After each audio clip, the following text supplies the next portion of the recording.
মনে আছে ওই বালাকোটে দুটো কাক মেরে সার্জিক্যাল স্ট্রাইক করেছিল?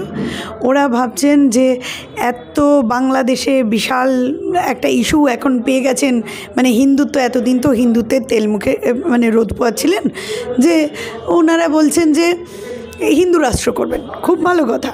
এখানে শুভেন্দুবাবুকে দেখুন, যখন দিদির দলে ছিল তখন একরকম সুরে কথা বলতেন, হ্যাঁ, তখন কিন্তু মানে কোথায় ছিল তখন হিন্দুত্ব? তখন তো বেশ তুমি সবাইকে নিয়ে সর্বধর্ম সমন্বয়, বিশেষ করে তুমি আজকে যাদেরকে কথা শোনাচ্ছ তাদের উপরেই বেশি ভরসা আস্থা ছিল তোমার। আজকে তুমি বিজেপি হয়ে তুমি যেই সুরে কথা বলছো যে হিন্দু রাষ্ট্র করব, বাংলা থেকে দেখে নেব, ইয়ে করব, তুমি পেট্রোপোলে কবে বসলে ধন্যায়? তাহলে আজকে যখন আমার ভাইয়েরা অনেক এখান থেকে, যেই ভাইয়েরা বাংলাদেশ ঘুরতে গেছে তারা এসে এখানে যখন মার খাচ্ছে, তখন আমরা কি দেখছি যে আজকে কেন ভারত সরকার তাদেরকে অ্যালাউ করছে যে বাংলাদেশের এত বাজে পরিস্থিতি জেনেও সেখানে কেন আমাদের সেন্ট্রাল গভর্নমেন্ট বা আমাদের সরকার কি করে অ্যালাউ করে পাসপোর্ট ভিসা দিচ্ছে, কেন একজনকে মৃত্যুর মুখে ঠেলে দিচ্ছে, সেটা নিয়ে কেন কথা বলবে না? আর সংগঠন দেখুন, বরাবরই আমরা জানি না ওনারা কি বলেন বা কী বেসিসে, ওরা যেই এজেন্ডা নিয়ে এগোচ্ছে যে হিন্দুত্ব, সেটা ভারতবাসী কোনোদিন মেনে নেবে না। এটা শুধু বাংলায় না, ভারতবর্ষে ওদের সংগঠন কতটা আছে, ওরা টাকার জোরে ভোট জিতছে, ইভিএমের জোরে আসছে, সংগঠন ওদের জিরোই আছে।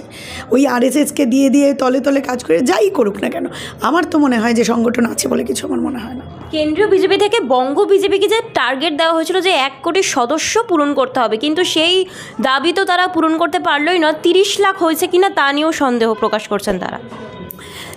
দেখুন তো ওদেরকে টার্গেট, এখন এখানে ডেইলি প্যাসেঞ্জারই করেন মোদি শাহ, হ্যাঁ, যখনই ভোট আসে আমরা তো দেখি এত ডেইলি প্যাসেঞ্জার করে। আমি তো জানতাম যে বোধহয় পুরো মানে শুধু 30 লক্ষ কেন, আমার ধারণা ছিল ওরা কোটি ক্রস করে যাবে, এমন একটা হাবভাব তো ওদের থাকে। ওরা যে বেসিক্যালি ভিতরটা ফাঁপা, এটা ওদের বুঝতে হবে। এই সময়টা ওদের এসছে যে চিৎকার করলাম আর সব কিছু মানে হয়ে গেল, যে এখানের মধ্যে আমি এখানে ধর্না বসলাম, এই সন্দেহ। দেখুন দিদি মোদি ভাই ভাই আমরা জানি, আমরা আতারটা অনেক দিন আগে থেকে বুঝে গেছি। সন্দেশখালি নিয়ে অনেক চিৎকার করলেন, একজন বোনকে দাঁড় করিয়ে দিলেন, ওখানে কী লাভ হলো? আজকে কেন ভাইপো যেখানে ইলেকশন লড়েন সেখানে কেন ওই ডিম্পল কাবাডিয়া মানে ববিকে ছাড়ি চুরি পরে দাঁড় করান কেন? সেখানে কেন নিজে লড়েন না বা একটা স্ট্রং ক্যান্ডিডেট দেন না? দেখুন আতারটা একদম স্পষ্ট, ঠিক আছে? এখানে সংগঠন জিরো, এটা ওদের মেনে নিতে হবে। আজকে আমি তো দেখছিলাম ওই পাকিস্তান নিয়ে মানে সব একদম পারলে এক্ষুনি ধ্বংস করে দিচ্ছে।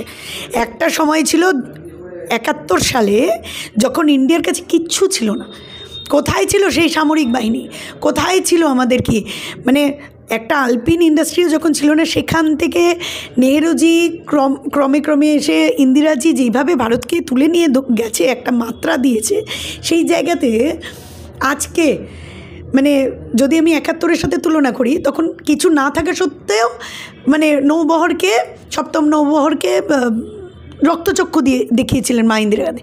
আর আজকে আমাদের কাছে এত স্ট্রং সামরিক বাহিনী, আমরা মানে বাংলাদেশ কিছুই না আমাদের কাছে। সেই জায়গা থেকে আজকে ওরা দুটো কাক মারতে পারছে না।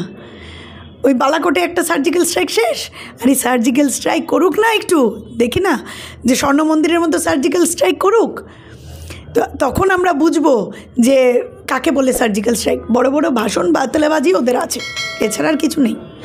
আমি আপনাকে এখান থেকে চ্যালেঞ্জ করে বলতে পারি, সেটা মজুমদারই হোক না কেন বা অধিকারী হোক না কেন, বাংলাতে দাঁত নোখ মানে কোনোটাই ফোটাতে পারবে না এই বিজেপি, এটা আপনাকে বলে দিতে পারি। মমতা ব্যানার্জিরও আস্তে আস্তে আয়ু ফুরিয়ে আসছে, বাংলাতে যা অত্যাচার করছে এবং জনগণ যেইভাবে নেমে গেছে রাস্তায়, সেটা আমরা 14ই আগস্ট দেখতে পেয়েছি। যে একটা সরকারের বিরুদ্ধে, ঠিক আছে হতে পারে যে ভোট বক্সে রিফ্লেক্ট করেনি, সেটা ধীরে ধীরে ধীরে ধীরে ঠিক হবে, কিন্তু বিজেপির যে যতই আস্থা রাখুক না কেন, শুভেন্দু ওদের মানে বাপ বেটা, এখন বাবা কোথায় বেটা কোথায় তো বুঝতে পারি না, হঠাৎ করে আমি নিজেই কনফিউজ। মানে এরা দুজন মিলে জোড়া ফুলে বসে আছেন, কারণ মানে বিজেমূল বলবো না, এরা তো একই। দেখুন ওদের কাজ হলো যে সরকার পাওয়ার, দু সরকারকে রেখে কামাইটা মুদ্রা কথা, লোকে এটা বুঝে গেছে, সাধারণ মানুষের হাতে তুমি 500 টাকা দিচ্ছ আর তোমরা 500 কোটি টাকা কামাচ্ছ, এই খেলাটা লোকে বুঝে গেছে। এখানে কোনো মতেই সম্ভব না যে বিজেপি এখানে দাঁত নখ কিছুই ফোটাতে পারবে না, নিশ্চিন্ত থাকুন। কতদিন খালি রাম মন্দির, তারপরে এই হিন্দুত্ব, মানে কতদিন ওদের কাছে আর কোনো এজেন্ডা নেই যে একটা ভালো কিছু বানালাম। হ্যাঁ, আমরা যেরকম IIT এইমসের স্বপ্ন দেখেছি, আমরা যেমন মানুষের রুটি কাপড়া মাকানের কথা ভেবেছি, ওরা তো ভাবছে কী করে মানুষদের মধ্যে রায়ট বাঁধানো যায়। রুটি কাপড়া মাকান সব তো তুলেই দিয়েছে।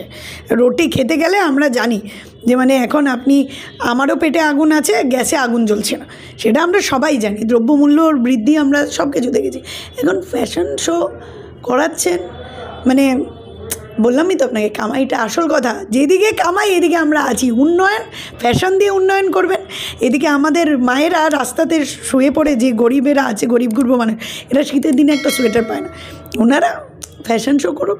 অগ্নিমিত্রা পাল আছেন, হ্যাঁ আমরা তো আগে দেখেছি। দেখুন তৃণমূল যেরকম যাত্রা পার্টিতে পরিণত হয়েছিল, ওরাও তো তাই সেই দিকেই যাচ্ছে। ওরা যাক, র্যাম্পে হাঁটুক, কারণ ওটাই বাকি থাকবে ওদের জন্য। আমরাও দেখবো যে র্যাম্পেই হাঁটছেন ওনারা।